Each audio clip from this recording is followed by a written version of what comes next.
तो मैं ये कहना चाहता हूँ कि सरकार हमारी मांगे माने, हमारे यहाँ आए और हमारी बात को सुने। ये सरकार तो आत्मनिर्भर की बात करती है। सरकार आत्मनिर्भर की बात करती है। बहुत अच्छा सवाल आपने पूछा, किस तरह का आत्मनिर्भरता चाहिए? पीएचडी वाला पकौड़े बनाए, ये निर्भरता है? या फिर पीएचडी वाला खुद नौकरी करे जा करके, वो प्लेटें साफ करे और अपने बच्चों को पाले, उन्हें स्कॉलरशिप नहीं देगी सरकार? यही आत्मनिर्भरता है। इनकी आत्मनिर्भरता ये है कि ये पैसे खाएं, ये राफेल खरीदें और हमें कुछ ना दें। ये निर्भरता है। हम मजदूरी करें, हम बदवा मजदूर बने, हम कॉलेजों में नहीं पढ़ें, ये निर्भरता है। देखिए कल मेरठ में दिन दहाड़े बरेली में दिन दहाड़े, जहाँ अलीगढ़ में, इनमें जो लूटें हो रही है, दिन दहाड़े लूट हो रही है, 35-35 लाख की लूट, दो आदमी आकर करे, तो क्या राज है? जंगल राज कायम है। राज नहीं है यहाँ पर, जंगल राज कायम है। यहाँ से दो राज हैं, या तो गुंडों का राज है और या फिर भाजपा के गुंडों का राज है। सिर्फ दो ही राज है यहाँ पर। योगी, अगर सुरमाई नहीं होगी तो ये वानर सेना है। ये छात्र नहीं है, ये वानर सेना है, ठीक है। और तमाम लोग यहाँ लंगूड़ हैं और फिर बनमानुस आएंगे और फिर आपका क्या हाल होगा, इस सरकार जाने और आप भी जानते हैं।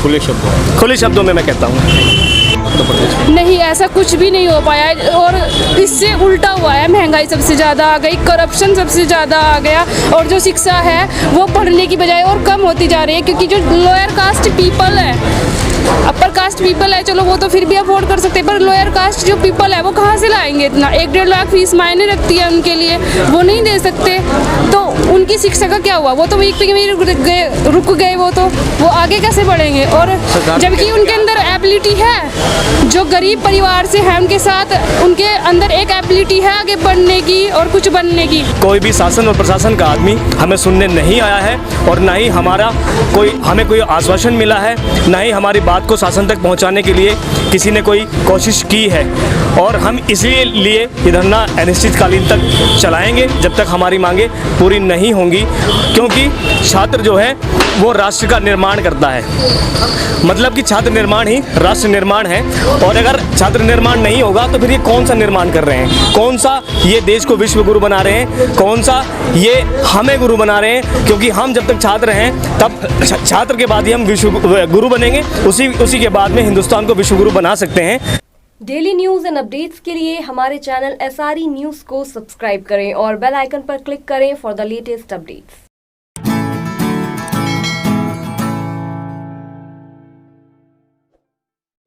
स्वागत है आपका SRE न्यूज़ पर और मेरे साथ मौजूद हैं रिपब्लिकन पार्टी ऑफ इंडिया के जिला अध्यक्ष डॉक्टर एम ए कुंवर साहब। उनसे बातचीत करेंगे कि आज प्रोटेस्ट में शामिल हुए हैं, क्या क्या मांगे हैं और जिस तरह से फीस बढ़ा दी गई है, लॉकडाउन में फीस मांगी जा रही है परिजनों से, उस पर क्या कहेंगे? ये तो खुला अत्याचार, पूरे दुनिया को पता है कि लॉकडाउन में सबकी आर्थिक स्थिति कहाँ चली गई। जब देश के देश डूब गए हैं तो एक परिवार जिसका खाना पीना भी उसे दूभर लग रहा है, वो बच्चों की फीस कहाँ से देगा? ये सिर्फ पीछे धकेलने की स्थिति है। ये जो कॉलेजों का, स्कूलों का जब अत्याचार और दमन हो रहा है, ये बच्चों को रोकने का काम कर रहे हैं। हम इसके बहुत खिलाफ हैं, बल्कि चाहिए इसमें तो हुकूमत को खुद चाहिए कि वो सामने आए और बच्चों की उनकी फीस को माफ़ करने का काम करें, तभी बच्चों का विकास हो सकता है, देश का विकास हो सकता है। क्या कहेंगे, जिस तरह से योगी सरकार बड़े बड़े दावे करते हैं, शिक्षा को लेकर दावे करते हैं, लेकिन ऐसे में फीस बढ़ा दी गई है और लगातार प्रेशर लोगों पर बनाया जा रहा है फीस को लेकर, इस पर क्या कहेंगे? इसमें तो बिल्कुल क्लियर है कि इनके दावे हाथी के दांत खाने का और दिखाने का और इन्होंने तो बिल्कुल क्लियर कर दिया है कि यह संविधान के खिलाफ जाना है। संविधान में क्या दिया? बाबा साहब डॉक्टर भीमराव अम्बेडकर जी ने सबको समान शिक्षा का अधिकार दिया, ये उससे पीछे धकेल रहे हैं। बाबा साहब डॉक्टर भीमराव अम्बेडकर संविधान में दिया कि क्योंकि जानते हैं कि विकास ही, ये शिक्षा ही एक ऐसी चीज़ है जो आदमी को, राष्ट्र को विकास की तरफ ले जा सकती है।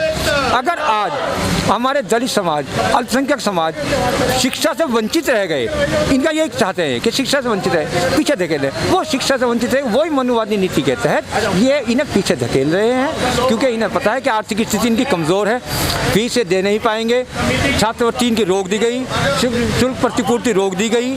अब इससे क्या होगा? जो बच्चे पढ़ना भी चाहते हैं वो नहीं पढ़ पाएंगे, ये रुक जाएंगे और वही मनुवादी नीति फिर इन्हें पीछे धकेलने की। ये तो भाजपा सरकार ने बिल्कुल क्लियर खुल कर दिखा दिया है कि ये संविधान की धज्जियां उड़ाने पर लगे हुए हैं और इन्हें पता होना चाहिए कि संविधान की रक्षा के लिए हम जान दे भी सकते हैं, जान ले भी सकते हैं। उत्तर प्रदेश में जो आज हालात हैं, कानून व्यवस्था हो या बढ़ती घटनाओं को लेकर, इस पर क्या कहें? इसमें तो गुंडा राज है सीधा सा। भाई कहाँ यहाँ पे कानून रक्षा है कहाँ?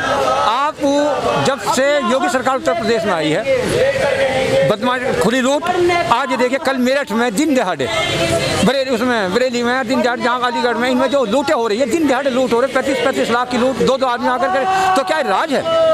जंगल राज कायम है, राज नहीं है यहाँ पर, जंगल राज कायम है। यहाँ से दो राज हैं, या तो गुंडों का राज है और या फिर भाजपा के गुंडों का राज है, सिर्फ दो ही राज हैं यहाँ पे। योगी जी ने कहा था कि गुंडे जो हैं देश छोड़ जाएंगे या वो जेल के अंदर होंगे, ये उन्होंने कहा था, लेकिन आज योगी जी ने कहा था, बहुत अच्छा लगा था और उसमें करा भी। लेकिन आप मीडिया से हो, आप जानते हो कि जितनों का एनकाउंटर हुआ उनमें वो कौन से समाज के लोग थे, किन्हें देश छोड़ने की बात की गई, किन्हें राज्य छोड़ने की बात की, या किन्हें जमीन दोस्त किया गया, अंत उसके रोल में उन्हें काउंटर किया गया। मुझे उसके अलावा बताएं, योगी जी आमने सामने बैठ करके, वो प्रदेश के मुखिया हैं, मैं जनता हूँ, मेरा अधिकार है उनको पूछने का, वो कम से कम ये बताया कि उन्होंने देश की रक्षा के लिए, प्रदेश की रक्षा के लिए कौन से एक ग्रुप को किस चीज़ पर उन्होंने सिर्फ चंद आदमियों का एनकाउंटर करके दिखा दिया, लेकिन उसके बाद कितने यहाँ पर लूट हो रही है, कितनी हत्याएं हो रही हैं, कितने बच्चियों की इज्जत के साथ खिलवाड़ हो रहा है। क्या योगी जी इस टाइम पर, वो तो वैसे भी योगी हैं, संत हैं, योगी को तो इस चीज़ से वैसे भी शर्मानी चाहिए, लेकिन मुझे बताया कि क्या योगी जी ने कौन सा ऐसा कदम उठाया इस काम के लिए, सिर्फ चंद आदमियों को काउंटर कर दिया, वो भी उस समाज का जिससे उन्होंने नफरत थी। बताइए मुझे एक आदमी का उठा था, जब बागपत में शर्मा का, उसी के देख लो, उसके ऊपर कितना हंगामा हुआ था। ये सिर्फ उनकी एक कथनी और करनी में फ़र्क है, जो भाजपा का शुरू से आ रहा है, मनुवादी नीति के तहत ये काम कर रही है, ये देश को तोड़ने का, मोड़ने का काम कर रही है, संविधान को छिन भिन करने का काम कर रही है। देखिए क्या कहेंगे मीडिया को लेकर, क्या कहेंगे? मीडिया आज इस तरीके से काम कर रही है आज देश में, उस पर आप क्या कहेंगे? मीडिया तो ऐसा लग रहा है जैसे कि इनकी एक ज़र खरीद, बिल्कुल। मैं मीडिया में भी रहा हूँ, मीडिया को एक आईना कहा गया था। मीडिया का मतलब है कि शीशे के सामने जो खड़ा हुआ उसकी तस्वीर दिखे, लेकिन आज मीडिया अपने दायित्व को बिल्कुल निभा नहीं रहे। मैं आपसे भी निवेदन करूंगा कि आप इस लोकतंत्र के चौथे स्तंभ को गिरने मत दो।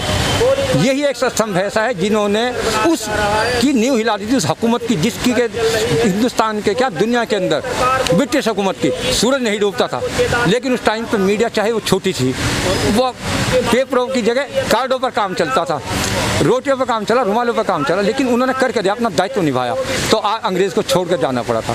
आज भी मीडिया अगर अपने दायित्व को ईमानदारी से, कर्तव्य निष्ठा के साथ निभाए, तो मैं समझता हूँ कि देश में, हमारे प्रदेश में नहीं, पूरे देश में अमन करार कायम होगा, गुंडागर्दी खत्म हो जाएगी, भ्रष्टाचार खत्म हो गया, सब कुछ। लेकिन ये तो उसके एक IT सेल के रूप में काम कर रहे हैं, बिल्कुल खुले में, मुझे कहने में कोई दिक्कत नहीं है। मैं आपसे भी निवेदन करूँगा, अपने आपके माध्यम से, मैं पूरी मीडिया से हाथ जोड़ कर निवेदन करता हूँ कि आप अपने कर्तव्य, सिर्फ आप मीडिया अपने कर्तव्य पर निभाए ईमानदारी से, कर्तव्य निष्ठा के साथ, पूरे देश का सुधार हो जाएगा। बहुत बहुत शुक्रिया। तो मेरे साथ बातचीत करने के लिए थे Republican party of India Ambedkar के जिला अध्यक्ष MA कुंवर साहब, जिन्होंने बेबाकी से अपनी बात रखी है। आपका इस बारे में क्या कहना है, ये कमेंट जरूर कीजिए, चैनल को सब्सक्राइब जरूर कीजिए। धन्यवाद। आज हमने जो समर्थन दिया है डॉक्टर संजीव दुर्जन जी को, जो 6 दिन से धरना दे रहे हैं, और मैं माननीय योगी जी को बता देना चाहता हूं कि अगर हमारी मांगें नहीं पूर्ण की गई, नहीं पूरी की गई, तो मैं माननीय योगी जी कान खोलकर सुन लीजिए, यहाँ तो सहारनपुर में हैं और बहुत जल्द सड़कों पे, जंतर मंतर पे, दिल्ली में आंदोलन करने के लिए मजबूर मत कीजिए। इस मुद्दे को पूरे देश का मुद्दा मत बनाइए, इसे यहीं ख़त्म कर दीजिए। योगी जी आप सुन लीजिए। और रही बात अपने छात्रों की, आज हम आवाज़ देंगे, घर घर जाएंगे, गांव-गांव जाएंगे, सब छात्रों को इकट्ठा करेंगे, SC ST OBC अल्पसंख्यक, क्योंकि इन्हीं लोगों की छात्रवृत्ति आती है और आप इन लोगों को बिल्कुल नर्क में भेज रहे हो। अरे गरीब का बच्चा छात्रवृत्ति की वजह से पढ़ता है, कोई B.Ed करता है, B.Tech करता है, MBA करता है, और आज आप इनसे इनका हक छीन रहे हो। माननीय योगी जी, इनसे इनका हक मत छीनिए, इन्हें इनका हक दे दीजिए। हमें बाध्य मत करिए सड़कों पे उतरने के लिए, सड़कों पे धरना प्रदर्शन करने के लिए, वरना हम बहुत जल्द आ रहे हैं जंतर मंतर। अगर हमारी मांगें नहीं पूर्ण की गई तो हम वहाँ पे बैठेंगे। अगर भूख हड़ताल करने की ज़रूरत पड़ी तो भूख हड़ताल भी करेंगे। हम अपनी जान से भी जान की भी परवाह नहीं करेंगे। अपनी भूख हड़ताल करने के बिल्कुल तैयार हैं और लाठी डंडों से भी हम नहीं डरेंगे। हमारी पार्टी पूर्ण रूप से समर्थन देती है। धन्यवाद। क्या नाम है तुम्हारा? रॉबिन सहगल मेरा नाम है। रोहित जी, क्या कहेंगे? आज धरना चल रहा है, 6-7 दिन से लगातार धरना कर रहे हैं। जी, धरने का जैसा आप देख रहे हैं कि 6ठा दिन धरने का है और ये 6ठा दिन ही नहीं, इसको 12 दिन मानिए, क्योंकि आज तक जितने भी सहारनपुर में धरने चले हैं वो सिर्फ डे के चले हैं, दिन के चले हैं। ये धरना रात दिन चल रहा है तो इसको डबल मान लीजिए। और इस धरने को 6ठा दिन होने के बावजूद भी यहाँ पर कोई भी शासन और प्रशासन का आदमी हमें सुनने नहीं आया है और ना ही हमें कोई आश्वासन मिला है, ना ही हमारी बात को शासन तक पहुँचाने के लिए किसी ने कोई कोशिश की है। और हम इसलिए ये धरना अनिश्चितकालीन तक चलाएंगे जब तक हमारी मांगें पूरी नहीं होंगी, क्योंकि छात्र जो है वो राष्ट्र का निर्माण करता है। मतलब कि छात्र निर्माण ही राष्ट्र निर्माण है। और अगर छात्र निर्माण नहीं होगा तो फिर ये कौन सा निर्माण कर रहे हैं? कौन सा ये देश को विश्व गुरु बना रहे हैं? कौन सा ये हमें गुरु बना रहे हैं? क्योंकि हम जब तक छात्र हैं तब छात्र के बाद ही हम विश्व गुरु बनेंगे, उसी के बाद में हिंदुस्तान को विश्व गुरु बना सकते हैं। तो मैं ये कहना चाहता हूँ कि सरकार हमारी मांगें माने, हमारे यहाँ आए और हमारी बात को सुने। ये सरकार तो आत्मनिर्भर की बात करती है। सरकार आत्मनिर्भर की बात करती है। बहुत अच्छा सवाल आपने पूछा। किस तरह का आत्मनिर्भरता चाहिए? पीएचडी वाला पकौड़े बनाए, ये निर्भरता है? या फिर पीएचडी वाला खुद नौकरी करे जा करके, वो प्लेटें साफ करे और अपने बच्चों को पाले, उन्हें स्कॉलरशिप नहीं देगी सरकार? यही आत्मनिर्भरता है।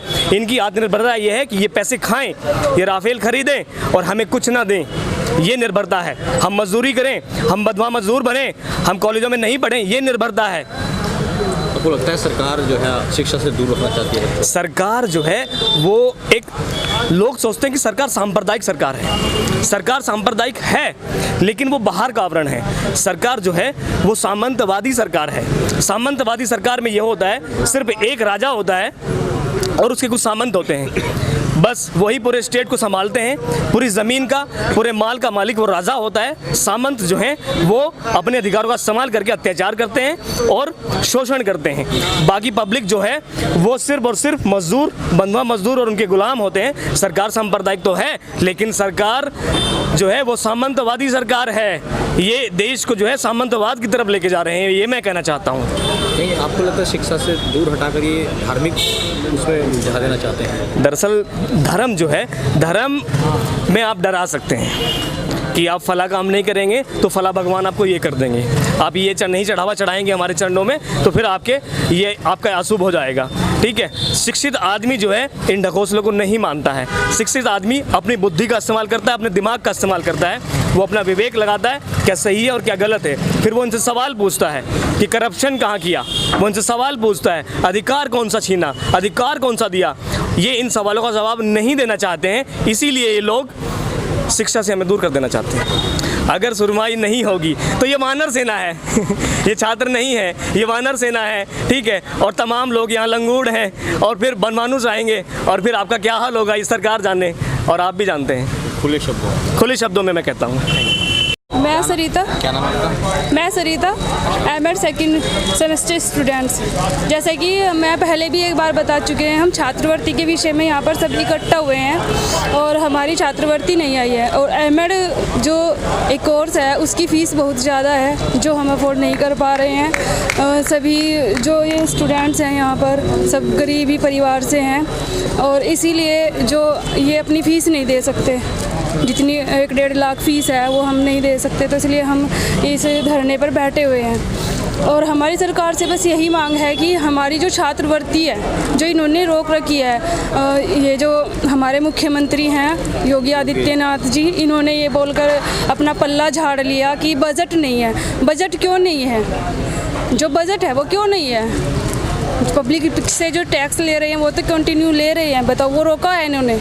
अगर उसको रोक दो एक बार, उसको रोक के देखे ना, जैसे हमारी स्कॉलरशिप इन्होंने रोकी है, उसको रोके, फिर अगर ये उसको रोक दे ना ले पब्लिक से, फिर हमें बोल दे कि भाई बजट नहीं है, हम छात्रवृत्ति जो है वो नहीं दे सकते हैं, तब तो हम एक बार मान भी लेंगे कि चलो ठीक है कि हमारी छात्रवृत्ति हमें ना मिले, तो कोई दिक्कत नहीं है।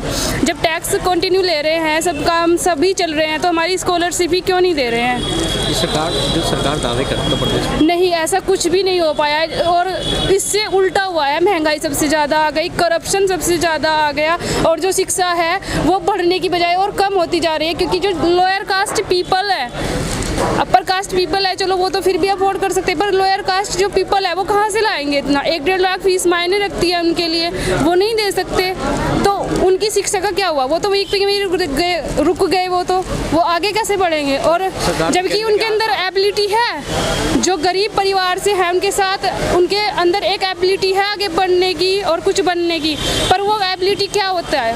वो दब जाते हैं, वो आगे बढ़ ही नहीं पाते जब उनके पास पैसे ही नहीं होते आगे पढ़ने के लिए और बढ़ने के लिए।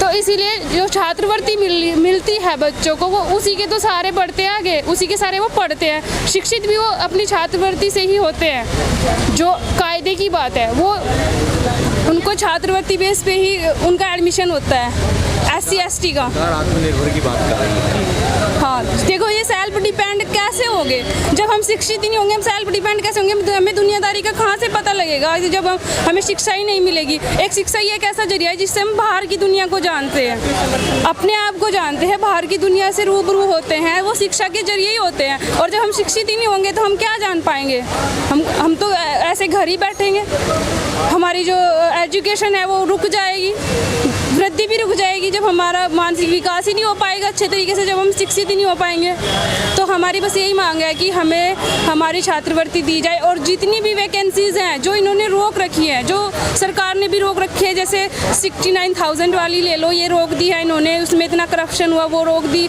उससे पहले वाली रोक दी, उन सबको बहाल करे, सबको पहले जैसा करे, उनको सबकी नियुक्ति करें, जिनकी नियुक्ति इन्होंने रोक दी है वो नियुक्ति करें, और फिर हमारी स्कॉलरशिप भी दें।